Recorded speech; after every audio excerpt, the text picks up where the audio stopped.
in 30 years. Why would you do that? We need your voice on the federal level. Well, I'm telling you right now, you will have my voice so long as you do what you're supposed to do and show up to the polls. Now, more importantly, there are so many people that don't believe in Texas, yet everybody got an opinion about what's going on in Texas. I've never seen so many people out of New York and D.C. deciding to weigh in on Texas politics when allegedly it doesn't matter. I can tell you that Texas has always been at the epicenter of doing what is right until recent years. LBJ came from the state of Texas.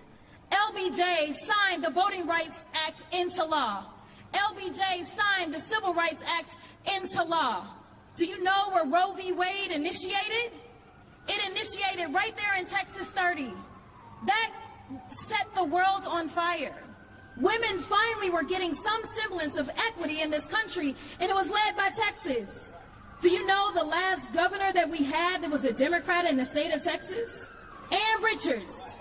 That's right. So let me tell you something. Texas has a rich history of doing what's right. Unfortunately, under the leadership of the Republicans, we have only seen our state go down and down and down. And so in this moment where people are saying, well, how can the president do this? And how can the president do that? It requires all of us to do more. It requires all of us to ask, what is our purpose in this moment? Because some people keep looking for leaders to save them. I'm here to tell you that nobody is coming to save you but yourselves. It is time for us to recognize that the power belongs to the people and that it never left us. They want to convince us that we're powerless or we should be hopeless or that we're helpless. Why do you think they keep attacking us at the ballot box? It's because they want you to feel powerless. I'm here to tell you that democracy hangs by a thread, but it still exists.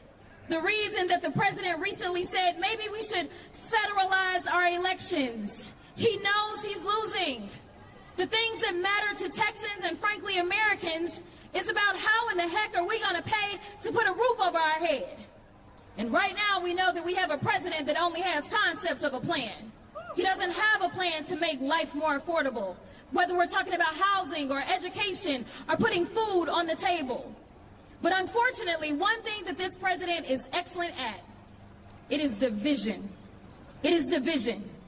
How many of you remember him telling us they're eating the cats and the dogs? How many of y'all remember him telling us that the immigrants were going to take our jobs? Do y'all remember that?